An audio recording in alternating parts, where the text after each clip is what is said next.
O assunto de hoje é o corpo e as consequências do pecado. Gênesis 3:19, do suor do seu rosto você comerá o seu pão até que volte à terra, pois dela você foi formado, porque você é pó e ao pó voltará.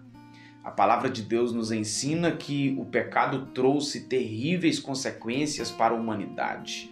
Desde o Éden, quando Adão e Eva desobedeceram ao Criador, experimentamos separação de Deus, culpa e morte física.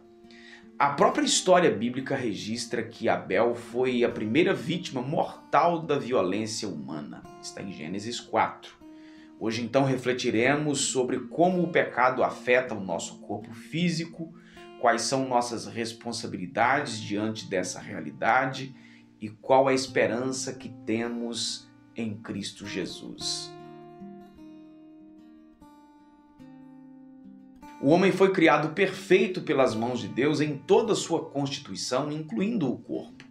Em Gênesis 7:29, nós lemos essa verdade fundamental.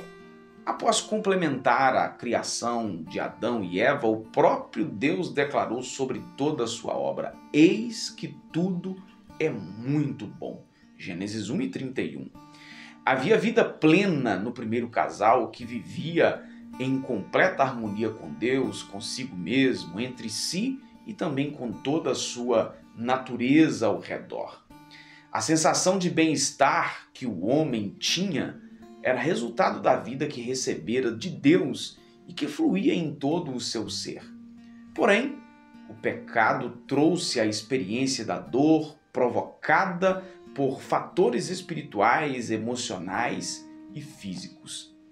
O ambiente que antes era perfeito acabou se tornando amaldiçoado pela transgressão de Adão. O corpo passou a sofrer e se enfraquecer até cumprir a sentença divina do texto que eu já citei: ao pó tornará.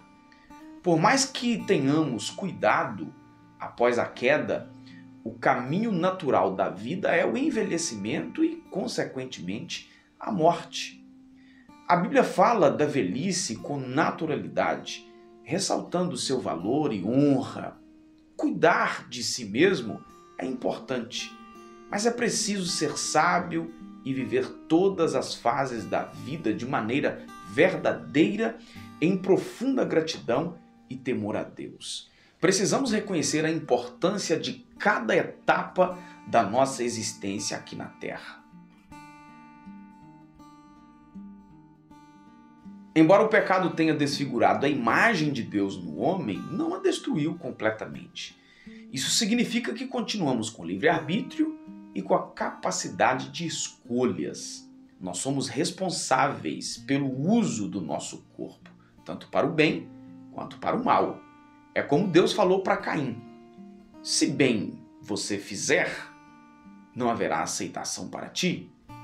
E se você não fizer o bem, o pecado já está à sua porta, e sobre ti é o seu desejo, mas sobre ele você deve dominar. Gênesis capítulo 4 e versículo 7. Além das consequências naturais do pecado original, nosso corpo também sofre pelos pecados que praticamos ao longo da nossa vida, inclusive contra nós mesmos.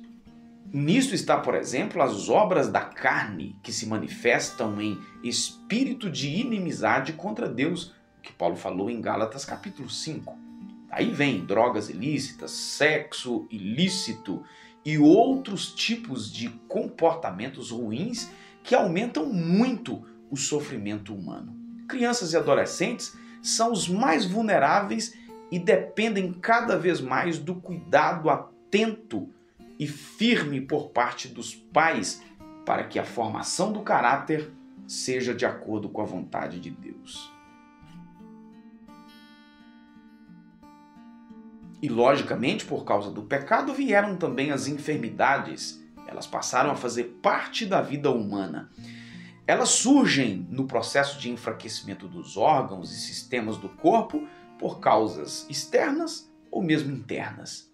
E ninguém está livre de sofrê-las, nem mesmo os cristãos mais piedosos. Paulo tinha um cooperador assim que havia deixado doente em Mileto, Trófimo.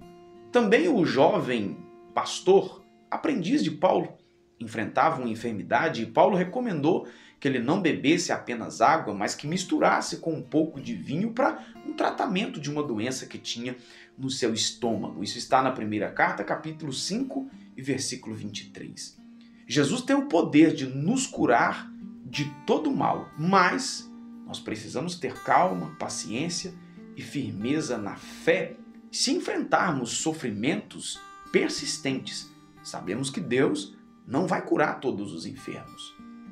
Mesmo que o corpo não seja atacado por doenças, o próprio processo de envelhecimento ele traz cansaço e dificuldade.